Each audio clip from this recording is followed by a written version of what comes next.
तो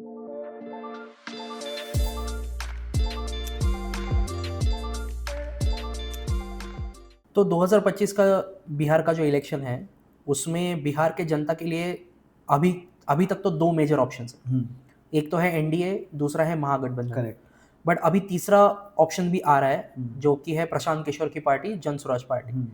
तो जितना मैं देख रहा हूँ और जितना मैंने न्यूज़ चैनल्स और डेटा जितना मैंने गैदर किया है, उसके हिसाब से लग रहा है कि ये 3 पार्टी में मेजर खेला हो सकता है। खेला होवे यस। तो आपको क्या लगता है, मतलब एनडीए कैसे आगे जाएगा ये इलेक्शन के लिए, महागठबंधन कैसे जाएगा और प्रशांत किशोर का पार्टी फिर कैसे जाएगा आगे? एक मतलब ऐसी मैंने एक दिमाग में थॉट था, वो एग्जैक्ट कोट नहीं कर पाऊंगा मैं, पर ऐसा कुछ है कि I believe in God but for rest of the things I need data. अच्छा। है ना? तो अगर तू सिर्फ डेटा पे जाए, है ना, तो एनडीए स्ट्रॉन्ग है, बहुत ज़्यादा स्ट्रॉन्ग है। ओके। अर्थमेटिक्स उनके साथ है। राइट। जो महागठबंधन है उधर अर्थमेटिक्स भी इतना स्ट्रॉन्ग नहीं है और केमिस्ट्री थोड़ा सा डामाडोल है। ओके, है ना? मतलब कांग्रेस, हाँ, आरजेडी और इनका, क्योंकि सबकी आइडियोलॉजी बहुत अलग अलग है ना, मतलब मजबूरी में सब साथ में है। राइट। आइडियल सिचुएशन में कांग्रेस, हाँ, इंटरेस्टिंगली आरजेडी का पूरा वोट बैंक जो है वो कांग्रेस का ही वोट बैंक है। ओके। अगर आरजेडी को तुम रिमूव कर दो तो जो उनको वोट मिलता है कांग्रेस को मिलना चालू हो जाएगा। अच्छा, है ना? या कांग्रेस को ही रिप्लेस करके आरजेडी वहां पे आएगी, मतलब उनमें ही इंटरनल कंपटीशन टाइप है। टाइप है। राइट। अगर अब तू एनडीए को देखे तो एनडीए का आज के डेट में जो फेस है वो है नीतीश कुमार। राइट। उनको जो पावर मिलती है वो मिलती है नरेंद्र मोदी से, ना, बीजेपी से कह ले। नरेंद्र मोदी का एक अपना भी टच होता है। Yes. तो 5-6% वोट तो नरेंद्र मोदी अपना खुद का भी लेके आता है। और अभी रिसेंटली वो रैली करके भी गए मोतिहारी में बिहार करी रैली Yes. उन्होंने, अच्छी रैली थी वो। हाँ। अब अगर तू एनडीए को देख, एनडीए ने आई थिंक नीतीश कुमार 96 में एनडीए के साथ आए थे। ओके। मतलब बीजेपी के साथ जुड़े थे वो। 89 उससे पहले वो लालू को सपोर्ट करते थे as a leader of opposition in Bihar assembly, but 96 में वो स्प्लिट हुए, वो बीजेपी के साथ आए। 2005 में सरकार बनाई बीजेपी के साथ।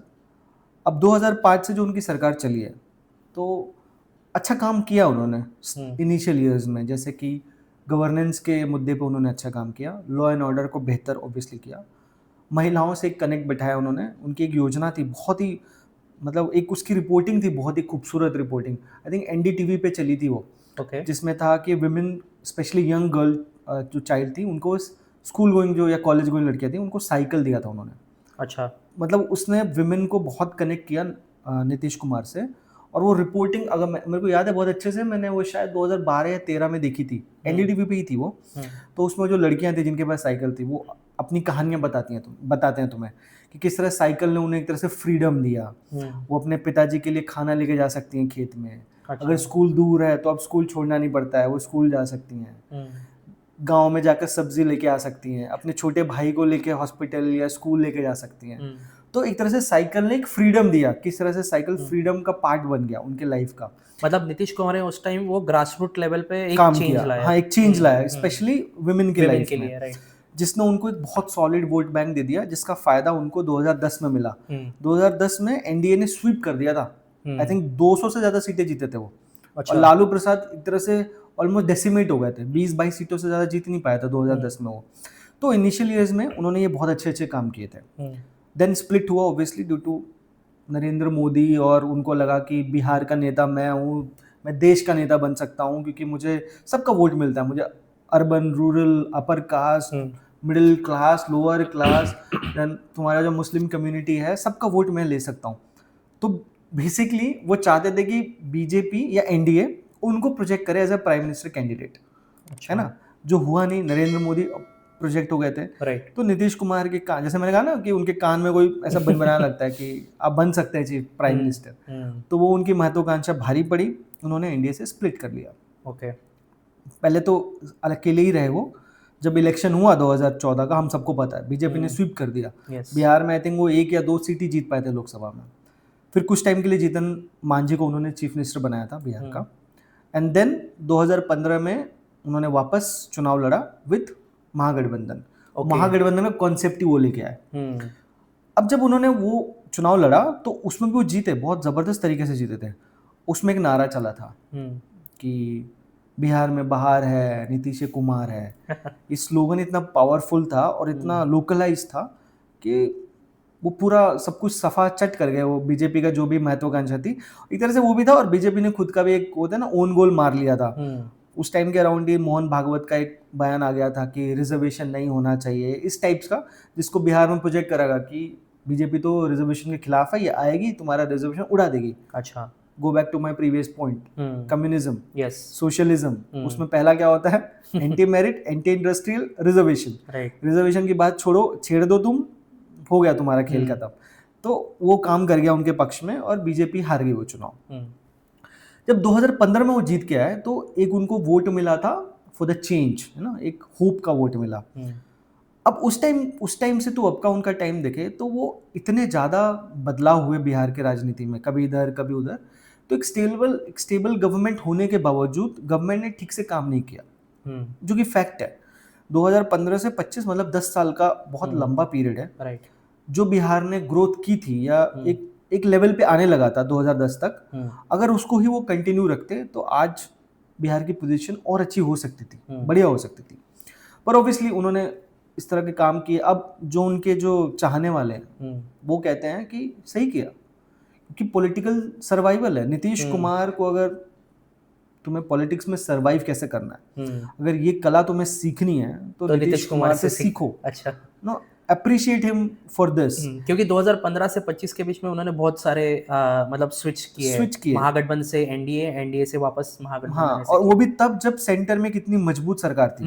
राइट, पिछले 10 साल का मतलब 14 और 19 में तो बहुत मजबूत सरकार थी। हाँ, तो उनके जो उनको अप्रिशिएट करते हैं वो यही कहते हैं कि भाई एक बंदा 10 या 12%, अगर सब कुछ मिला भी लो ना उनके वोट बैंक, तो 10 से 12% का वोट है। उस वोट बैंक के साथ नीतीश कुमार पिछले 20 सालों से ऑलमोस्ट बिहार जैसे राज्य के मुख्यमंत्री हैं। पार्टी कोई भी हो, गठबंधन कोई भी हो, मुख्यमंत्री नीतीश कुमार होता है। अच्छा, तो ये उनकी कला है। अब अच्छा बुरा वो let's not get into that, वो बन गए।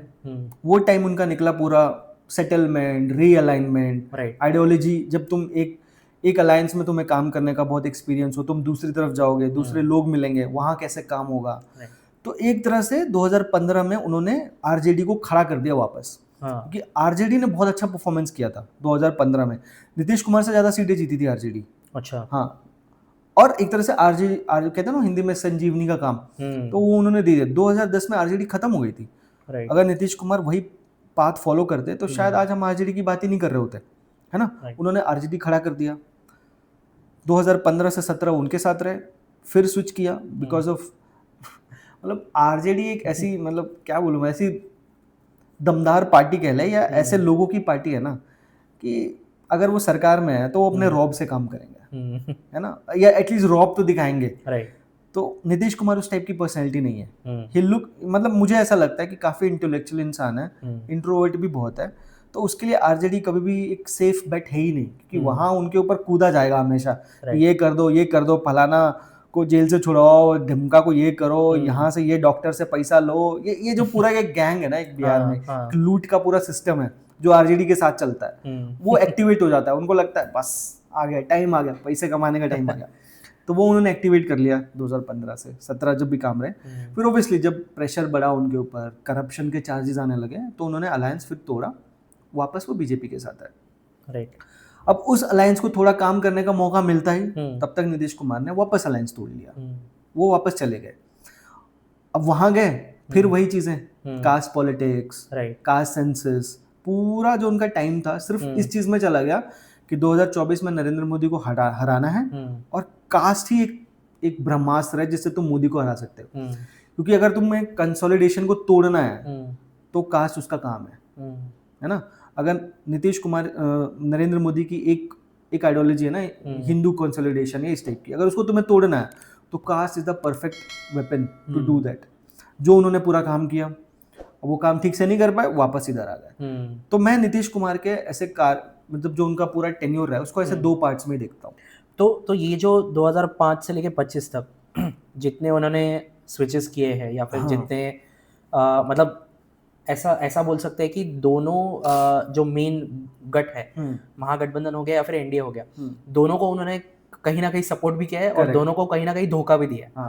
तो इसके वजह से उनका position through out this period कुछ कम हुआ है अभी, या फिर मतलब उनका जो पॉलिटिकल इन्फ्लुएंस बोल सकते हैं या फिर पॉलिटिकल उनका जो पावर है वो अभी कुछ कम हुआ है 2025 के इलेक्शन के लिए? नहीं, ऑब्वियसली कम तो हुआ है, हुआ है। जैसे मैंने बताया, ये जो कांस्टेंट जो चेंज किए उन्होंने, तो दो टाइप के, मैंने बोला ना कि दो उन्होंने थॉट्स को अपनी तरफ अट्रैक्ट किया। एक जो उनको वोट देते हैं, हम फॉलो करते हैं कि भाई इन्होंने पॉलिटिकल सर्वाइवल के लिए किया।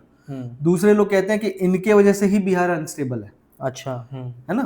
तो और वो 2020 में दिखा भी, अगर वो पॉपुलैरिटी उतनी रहती तो उनकी सीटें उतनी नहीं गिरती, चाहे चिराग पासवान लड़ रहे हैं या कोई भी लड़ रहा हो। तुम एक राज्य में 15-20 साल गवर्नमेंट चलाने के बाद तुम्हारी पॉपुलैरिटी धीरे धीरे कम होती है, एंटी इनकम्बेंसी आती है, जो नीतीश कुमार के साथ है। अब उनके साथ जो प्लस पॉइंट थे, जैसे गवर्नेंस पे उन्होंने अच्छा काम किया, लॉ एंड ऑर्डर पे बहुत अच्छा काम किया, महिलाओं के लिए बहुत अच्छा काम किया, जैसे हमने बात करी साइकिल योजना थी, शराबबंदी उन्होंने करी। ये सारी चीज़ों ने उनको एक अच्छा गुडविल दिया। पर लोगों को हमेशा चाहिए ना मोर, कुछ और ज़्यादा, कुछ और ज़्यादा, कुछ और ज़्यादा। उस चीज़ में नीतीश कुमार थोड़े से पीछे रह गए। आज वो डिपेंडेंट हैं बीजेपी की तरफ, कि बीजेपी उनको कितना पुश करेगी या बीजेपी अपना कितना पावर लगाएगी जो उनको आगे निकालेगा। उनका एक वोट बैंक है 10-12%, वो उनके साथ रहेगा हमेशा, है ना? तो ये जो मतलब अभी 2025 का इलेक्शन अगर हम कंसिडर करते हैं, और एनडीए के लिए ऑफ कोर्स ये इम्पोर्टेंट इलेक्शन तो होगा ही, बट क्या एनडीए अभी मतलब चाहे बीजेपी हो या चिराग पासवान हो, वो नीतीश कुमार को साइडलाइन करेंगे ये इलेक्शन में, या और कोई नया चेहरा ला सकता है एनडीए? आइडियली तो मुझे नहीं लग रहा फिलहाल, क्योंकि अगर तू बीजेपी को देखेगा तो उन्होंने तो कह दिया ना कि नीतीश कुमार ही हमारे फेस होंगे इस इलेक्शन में। अब नीतीश कुमार को खुद डिसाइड करना पड़ेगा कि वो पॉलिटिकल एग्जिट कैसा चाहते हैं। अब उनके इश्यूज हैं, उनके हेल्थ इश्यूज होने लगे हैं, इतने साल काम कर लिए, थोड़ा फिटीग आ गया है उनके अंदर, है ना? इतने इनोवेटिव आइडियाज़ नहीं रहे उनके। जो योजनाएं थी वो भी अब ज़्यादातर सेंटर की योजनाएं पे ही बिहार चल रहा है। तो अगर वो खुद से ही अपना एक सक्सेशन प्लान चुनते हैं तो उनके लिए तो एग्जिट है। बिहार में अब बीजेपी ये मतलब रिस्क नहीं ले सकती नीतीश कुमार को साइडलाइन करना, क्योंकि उन्होंने 2015 में वो देख लिया, नीतीश कुमार साइडलाइन हुए, बिहार में बीजेपी एकदम से नीचे गिर गई, नोज डाइव, है ना? क्योंकि मतलब कास्ट इक्वेशन या पॉलिटिकल सर्कमस्टांसेस ऐसे हैं कि नीतीश कुमार के साथ बीजेपी कंफर्टेबल फील करती है। नहीं, but at the same time अगर चिराग पासवान का पार्टी देखे, एलजेपी, उन्होंने काफ़ी अच्छा परफॉर्मेंस दिया है लोकसभा इलेक्शन में। तो एनडीए मतलब एनडीए अगर हम एक पूरा ग्रुप अगर कंसिडर करें, तो उनकी तरफ से क्या कोई एलजेपी पार्टी का कैंडिडेट आ सकता है as a face of CM, या फिर जो, क्योंकि बिहार में अभी नए वोटर्स क्रिएट हो चुके हैं, मतलब एक यूथ वोटर्स क्रिएट हो चुके हैं ऑलमोस्ट। तो वो जो एक क्या बोलते हैं हम, एक वो जो एक प्लेटफॉर्म है, उनको कोई अगर नया सीएम फेस देखना है अभी 2025 के लिए, तो एनडीए के पास नीतीश कुमार छोड़ के फिर और ऑप्शंस कौन सा है? आइडियली तो नीतीश कुमार को छोड़ के वो चाहेंगे कि बीजेपी का ही सीएम हो, है ना? वो क्यों चाहेंगे कि चिराग पासवान हो या कोई और पार्टी का हो? आइडियली बीजेपी यही चाहती है, जो मुझे ऐसा जो बाहर से दिखता है, कि this time they want to contest on more seats, है ना? जैसे महाराष्ट्र में हुआ, तुमने देखा था कि बीजेपी ज्यादा सीटों पे लड़ी, है ना? और उनको काफी सक्सेस भी मिला और अपना चीफ मिनिस्टर बनाया। They want the same thing in Bihar, they want to fight more seats, क्योंकि एनडीए में भी अगर सबसे ज्यादा सीटें आज भी कोई जीतेगा तो बीजेपी है। अच्छा, तू बिहार में देख, चाहे वो बीजेपी हो, चाहे वो नीतीश कुमार हो, चाहे वो तेजस्वी यादव है, ये तीनों ऐसे ऐसे लोग हैं या पार्टियां हैं जो अपने दम पे 70-80 सीटें जीत सकते हैं। यू नो, इसलिए बिहार का इलेक्शन इतना कम्पिटिटिव और इतना कॉम्प्लिकेटेड है। ऐसा नहीं कि एक पार्टी एकदम ही नीचे है। 2020 में कुछ अलग सर्कमस्टांसेस थे जिससे नीतीश कुमार नीचे गए। On their given day each of them has the capability to win at least 70-80 seats easily in Bihar. ठीक है, एक तो वो चीज़ है। दूसरा, तूने चिराग पासवान की बात करी। चिराग पासवान ऑब्वियसली यूथ में फेमस हैं, वो पॉपुलर भी हैं। उनका जो पूरा कैंपेन था एक बिहार फर्स्ट, बिहारी फर्स्ट, उस पर उन्होंने काम भी करा।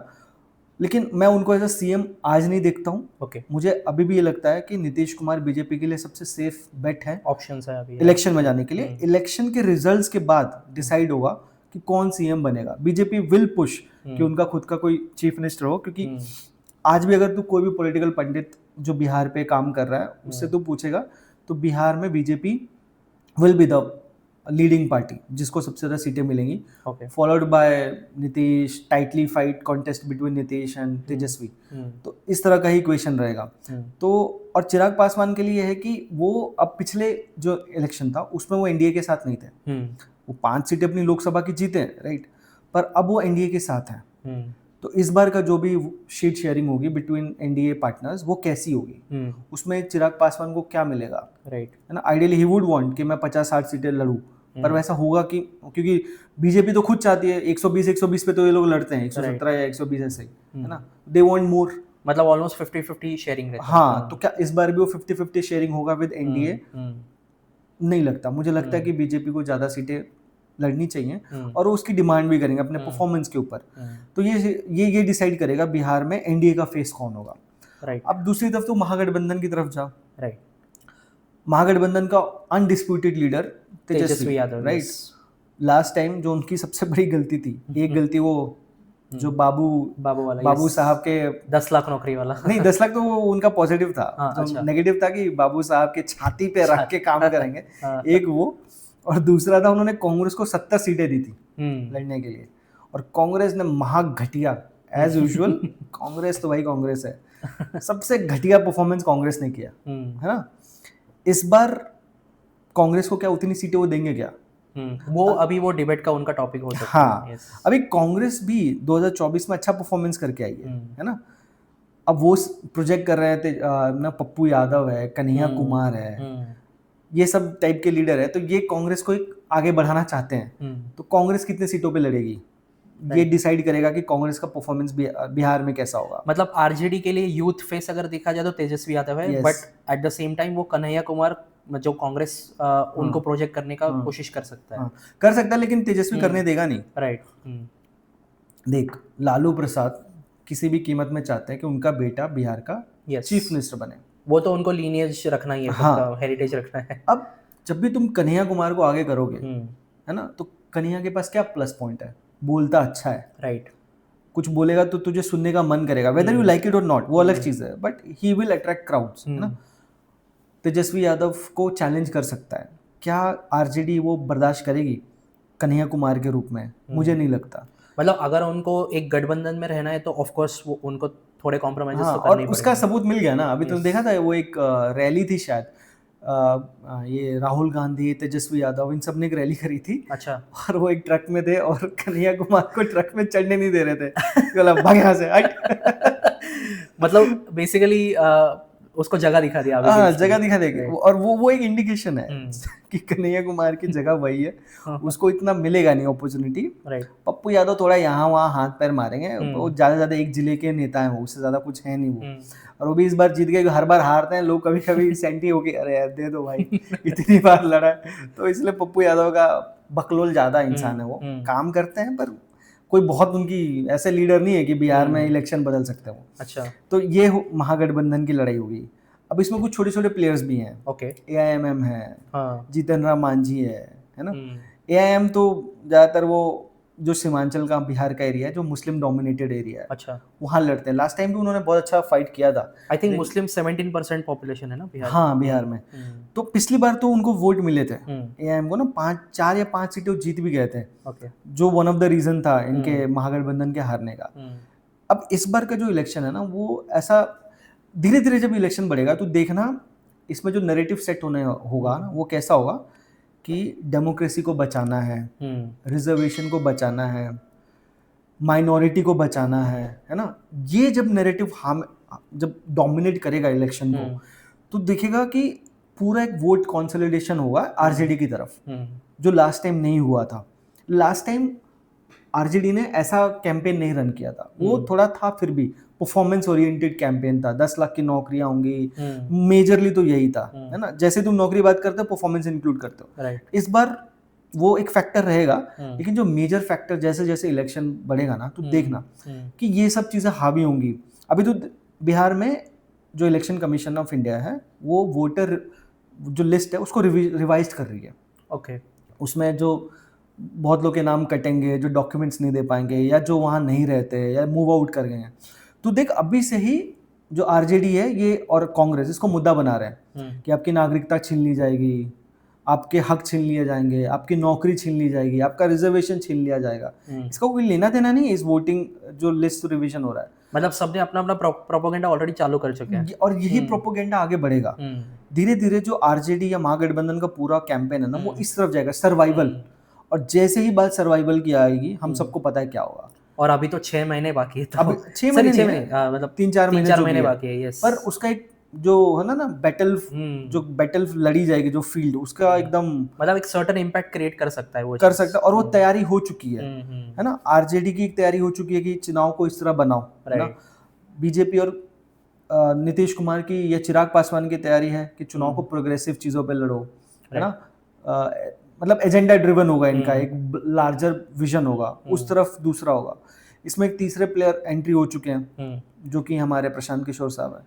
राइट, वो उनका जन स्वराज पार्टी, जैसे मैंने बोला, वो थर्ड पोल हो सकता है। अब प्रशांत किशोर क्रेडिबल व्यक्ति तो हैं, है ना। अगर तो उनका पूरा इतिहास देख अभी तक का, यूएन में काम किया है, राइट। फिर उन्होंने कंपनी बनाई, डेटा से बहुत प्यार है उनको, डेटा ड्रिवन व्यक्ति हैं वो।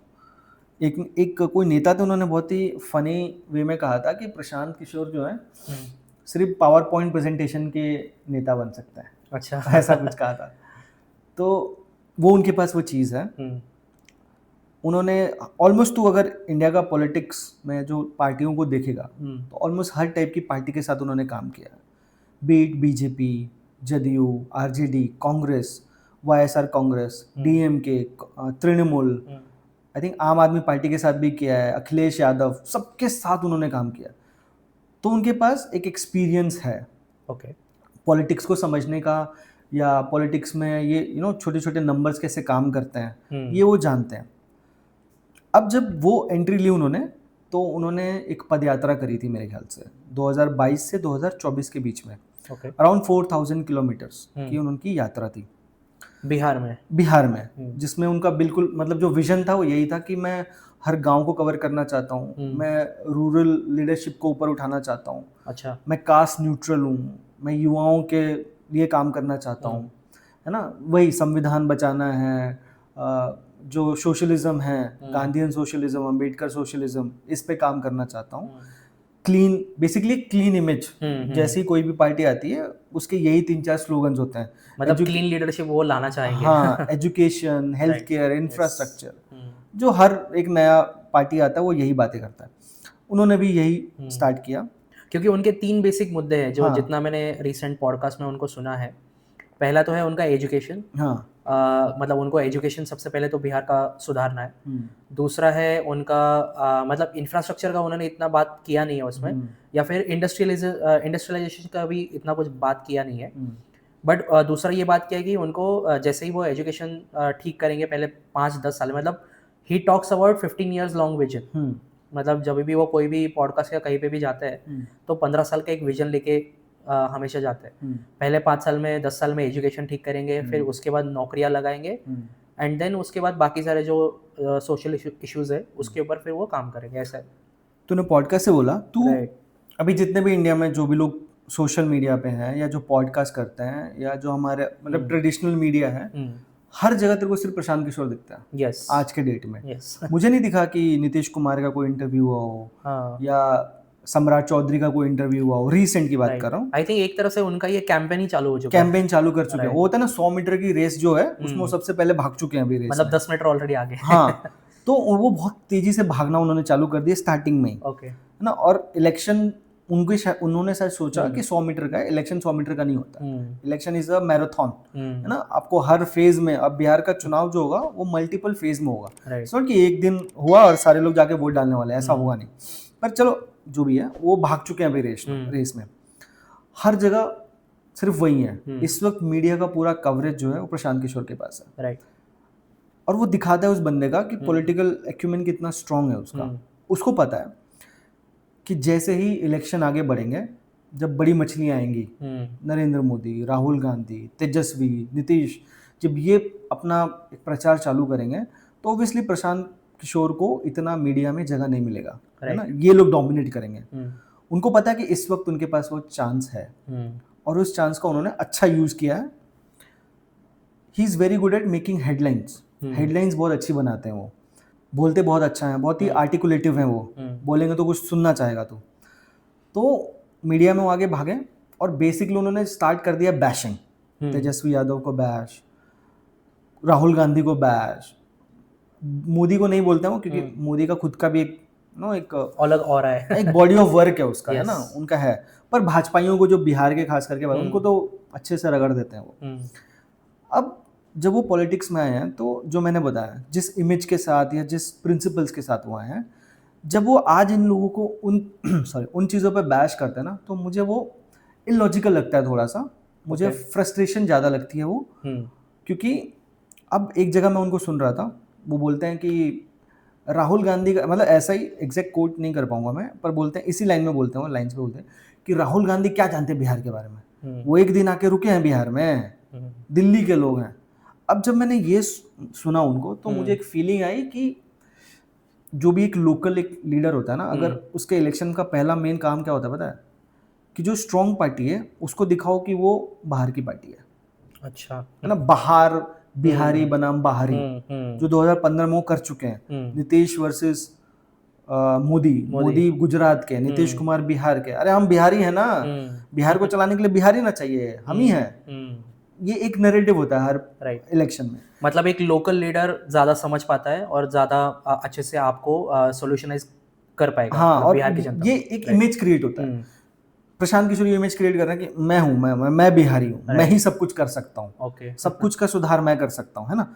हाँ, और ये तूने सही कहा कि ये होता है हर इलेक्शन में ना, जब एक बड़ी पार्टी है, जैसे बीजेपी एक बड़ी पार्टी है, उसके जो टॉप लीडर हैं जैसे कि मोदी, अमित शाह, है ना, योगी आदित्यनाथ, इसको तुम हमेशा प्रोजेक्ट करो कि ये लोग बाहर के लोग हैं, बिहार के थोड़ी ना, है ना।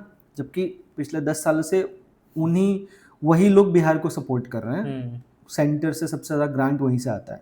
पर ऐसा ही इलेक्शन में होता है, कोई बुरी बात नहीं है। और ये प्रशांत किशोर कर चुके हैं 2015 में भी, नीतीश कुमार वर्सेस नरेंद्र मोदी, है ना। नीतीश कुमार बिहार के, मोदी गुजरात से आए हुए व्यक्ति, बिहार को चलाने के लिए क्या चाहिए, बिहारी ही ना चाहिए जी, हम है ना बिहारी, तो ये हो चुका है। तो जब उन्होंने ये बयान दिया तो मुझे बड़ा फनी लगा ये कि मतलब आप ये सब करने नहीं आए ना, आप बेसिकली एक क्लीन इमेज के लिए ले आए हैं, बिहार को चेंज करने आए हैं, तो आपको बात करनी चाहिए नंबर्स पे, आप बिहार को कैसे आगे बढ़ाओगे, है ना। अभी कोई भी वो उनका तो अगर कोई भी भाषण सुन या जो भी पॉडकास्ट वो दे रहे हैं उसमें इन सब चीज़ों पे बात नहीं होती है। वो बहुत ही पर्सनल रिमार्क्स करते हैं कि तेजस्वी यादव 9वीं फेल हैं, हम वादा करते हैं हम पॉलिटिक्स छोड़ देंगे अगर जेडीयू 25 सीटें से लेके आ गई तो। अब ये सब बातें आपसे नहीं, आप अलग है ना, आप ये ऐसा इमेज कर रहे हो कि मैं अलग हूँ, तो मैं आपसे ये सब सुनने, तो ये तो कोई भी नेता से सुन लेगा कि वो तो अरविंद केजरीवाल स्टाइल लगता है मुझे, वो भी यही बोलते हैं, मैं लिख के देता हूँ बीजेपी चुनाव नहीं जीतेगी। क्या हुआ मैं लिख के देता हूँ, ये लिख के देता हूँ, मैं छोड़ दूंगा, मैं क्विट कर, ये जो बड़े बड़े शब्द है ना, ये कानों को अच्छे लगता है। और ये जो नए नेता आते हैं उनको पता है, ये माइंडसेट है। तो मतलब प्रशांत किशोर एक तरह से आम आदमी पार्टी है बिहार की ऐसा बोल सकते हो? ऐसा वो नहीं मानते। मतलब उनका जो जन स्वराज पार्टी है वो आम आदमी पार्टी की तरह, मतलब रिजेम्बलेंस है, पर वो नहीं मानेंगे, है ना, वो उसको काउंटर करते हैं, जो पे हम बात करेंगे। तो जब उन्होंने ये बात करी राहुल गांधी के लिए कि वो बिहार में एक दिन भी नहीं रहे, अब मुझे ये सुन के और लगा, राहुल गांधी इस देश के लीडर ऑफ ओपोजिशन है, ये हम जानते हैं कि कितने लायक हैं, वो नहीं है वो अलग चीज है, वी नो कि राहुल गांधी से अगर आप बिहार के 41 जिलों का नाम पूछ लो, वो 4-10 मतलब डिस्ट्रिक्ट भी नहीं बता पाएंगे, वो डिफरेंट चीज है। पर आप जो ये प्रोजेक्ट कर रहे हो, तो आप तो भैया राहुल गांधी के साथ काम कर चुके हैं ना, है ना, आप काम कर चुके हैं। 2015 में उसी राहुल गांधी के लिए आपने इलेक्शन कैंपेन लड़ी, तब आपको ये बात नहीं पता थी? पता थी। जब आप बात करते हैं कि तेजस्वी 9वीं फेल है ना, ये तो इसको समाजवाद के बारे में क्या पता है, ये क्या जानते हैं समाजवाद के बारे में, अंडरस्टैंड, शायद नहीं होगा उसको पता। पर 2015 में आप उसी तेजस्वी यादव और लालू यादव के लिए वोट मांग चुके हैं, है ना। वो तेजस्वी यादव तब कितना लायक लगा था? 15 से 25 में तेजस्वी यादव में ऐसा थोड़ी ना कि तब वो 9वीं फेल था, या तब 9वीं फेल था आज ग्रेजुएट हो गया है। 9वीं फेल तेजस्वी यादव हमेशा से था, या 9वीं पास, जो भी मतलब उसके एग्जीक्यूशन डिटेल्स मुझे एग्जैक्ट नहीं पता, पर ग्रेजुएट नहीं है वो, शायद 12वीं भी नहीं है वो। तो आपको तब भी पता था, तब आपको प्रॉब्लम नहीं थी, है ना। अब जाकर इस टाइप की बातें करना, कि पर्सनल रिमार्क्स करना, ये मुझे थोड़ा सा ऑड लगता है। एंड मुझे ये प्रशांत किशोर से इन चीज़ों की उम्मीद नहीं है। अगर वो कोई बीजेपी का लीडर करे, अगर कोई जेडीयू का करे, कांग्रेस का करे, तो समझ आता है। वो नॉर्मल पॉलिटिकल गेम है। आप नॉर्मल पॉलिटिकल पार्टी नहीं हो, ऐसा आप क्लेम करते हो, तो आप नॉर्मल चीज़ों की बातें भी मत करो। फिर आप बताओ ना कि एक जो आप बोलते हो कि कितने एजुकेशन इंस्टीट्यूट आप खोलोगे, उसका कॉस्ट कहाँ से लाओगे, पैसा कहाँ से जनरेट करोगे, जो गवर्नमेंट लेड इंफ्रास्ट्रक्चर होगा वो आप रूरल में ज़्यादा खड़ा करना चाहते हो या अर्बन में ज़्यादा खड़ा करना चाहते हो। तो आपने बोला कि he is very data oriented, तो इस हाँ, बारे में वो डेटा नहीं दे रहे हैं। ऑब्वियसली, मतलब I would love to have these kind of numbers from him, है ना, कि कहाँ से रेवेन्यू करोगे आप कलेक्ट। आप अगर अर्बन चीज़ों का, अर्बन का एक एस्पिरेशन अलग होता है, रूरल का एक एस्पिरेशन अलग है। बिहार आज भी 85% एग्रीगेरियन स्टेट है, मतलब एक रूरल पॉपुलेशन ज़्यादा है ना। आप उसको कैसे डील करोगे, आप शहर के लोगों के एस्पिरेशन को कैसे डील करोगे। राइट। मैं तो सिंपल पूछता हूँ, अगर मैं तेरे को बोलूँ बिहार के 10 शहरों का नाम बता, तुझे क्या नाम आएगा? सबसे पहला नाम क्या आता है तेरे दिमाग में? सबसे पहले तो कैपिटल पटना, उसके अलावा मोतीहारी जो आपका गाँव है, बस ये एक दो ही है नाम। उसमें भी एक, क्योंकि पटना सबको पता है, मोतीहारी तुझे इसलिए पता है क्योंकि मैं तुझे लेके गया हूँ, है ना। अगर आज से 4 साल या 5 साल पहले मैं तुझसे पूछता तो शायद एक ही शहर का नाम बता पाता, पटना। तो इन चीज़ों के बारे में कि पटना के आसपास के जो शहर हैं, इसको आप कैसे डेवलप करोगे। पटना, आरा, वैशाली, मुजफ्फरपुर, दरभंगा, मोतीहारी। बिहार में सिटीज है ही नहीं, सब गांव है बेसिकली। हाँ, गांव है, टाउन है, टाउन है, हाँ। ये कह सकता है। तो सिटी नहीं है, सिटी के नाम पे सिर्फ हमारे पास एक पटना है। तुम बिहार में 10 सिटीज कैसे बनाओगे, उसका कोई विजन है आपके पास? नहीं। हर चीज का आंसर ये नहीं हो सकता कि एजुकेशन ठीक करूंगा। एजुकेशन से आप एक परिवार का भला कर सकते हो, है ना। जैसे मान ले एक परिवार में कोई पढ़ा लिखा नहीं है, सडनली उस परिवार की जनरेशन पढ़ाई लिखाई करती है, आगे बढ़ जाती है, वो समझ आता है।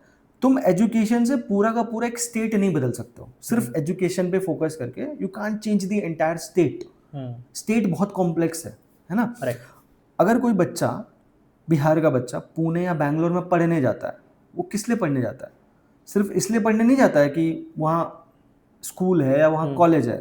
वो इसलिए भी जाता है क्योंकि वहाँ का एनवायरनमेंट कैसा है, वहाँ पे उसको घर मिलेगा क्या रहने के लिए। और ये टियर 1 टियर 2 सिटीज का ऑलरेडी फॉर्मेशन हो चुका है। करेक्ट। वहाँ उसको चलने के लिए मेट्रो है क्या, बस है क्या, रिक्शा मिलेगी क्या, अगर कुछ हो गया तो हॉस्पिटल्स हैं क्या, घूमने के लिए। स्टूडेंट सिर्फ पढ़ने नहीं आता है, घूमता भी है, एक्सप्लोर भी करता है। वो कहीं घूमने जा सकता है क्या, आसपास पुणे के आसपास क्या है, ये सारी चीजें फैक्टर है ना। आप सिर्फ ये नहीं कह सकते कि मैं एक स्कूल खोल दूंगा या एक कॉलेज खोल दूंगा, वहाँ 5000 बच्चा के पढ़ेंगे, नहीं आएंगे। आप एक कॉलेज खोल दोगे, उसके आसपास क्या दोगे? 5000 बच्चे कहाँ रहेंगे? लोगों के पास इतने घर हैं क्या, शहर है, मिडिल क्लास है वहाँ 5000 लोगों को जो अपने घर में उनको जगह दे सके, हॉस्पिटल्स हैं क्या? मतलब सारे रिलेटेड इश्यूज उसके साथ ही आते हैं। मतलब हॉस्टल्स हो गए, हॉस्पिटल्स हो गए, हाँ, अकोमोडेशन हो गया, ओवरऑल। तो कोई भी सिर्फ एजुकेशन इसका आंसर नहीं है कि मैं सिर्फ एजुकेशन देखूंगा उसके बाद 10 साल के बाद मैं देखता हूँ। ऐसा आप डेवलप नहीं कर पाओगे। आपको एक कंक्रीट प्लान लेके आना पड़ेगा। एजुकेशन में आप क्या करो, अगर आप सिर्फ एजुकेशन में ही करोगे तो इंफ्रास्ट्रक्चर का क्या होगा, माइग्रेशन का क्या। एजुकेशन से माइग्रेशन तो नहीं रुकेगा ना। आप स्कूल बनाओगे, उसमें लोगों को काम मिले, आप कितने स्कूल बना लोगे। और ऑन एन एवरेज बिहार का जो इनकम है वो है अराउंड, मतलब पर कैपिटा इनकम 50-60,000 है। देश का है 1.5 लाख। मतलब देश का भी कम ही, ऐसा नहीं कि देश का बहुत ज्यादा है, पर बिहार का बहुत ही कम है, ऑलमोस्ट 1/3। हाँ, तो जब आपके पास पैसा खर्च करने, जो हमने पहली बात करी थी कि कंजम्पशन के लिए पैसा ही नहीं है लोगों के पास इतना, तो आप वहाँ पे लोगों से कैसे उम्मीद करोगे कि वो हाई क्वालिटी एजुकेशन बहुत अफोर्ड करेंगे। और अगर सब कुछ आप ही दोगे, मतलब गवर्नमेंट ही देगी, तो जैसे कि मैंने बात करी, तो उसमें आर का क्या होगा, है ना। रोजगार और रोटी इन सब चीजों का क्या होगा। तो मुझे प्रशांत किशोर से उम्मीद थी कि वो इस टाइप की कुछ बातें करें, वो एक डेटा लेके आए कि देखो भाई 2020 तक बिहार ये है, मैं ये कर दूंगा अगले 5 साल में, और ये ग्रोथ होगी, ये परसेंटेज होगा, ये जीडीपी बढ़ेगी मेरी। इस टाइप की बातें मैं उनसे सुनना चाहता था, क्योंकि बंदा डेटा ओरिएंटेड है ना। मैं उससे ज्ञान नहीं चाहता, सोशलिज्म की बातें, कम्युनिज्म की बातें, समाजवाद की बातें, ये सब मुझे आपसे नहीं सुनना। So thank you for watching this video. I hope आपको बहुत सारा डेटा और इंसाइट्स मिले होंगे बिहार इलेक्शंस के रिलेटेड।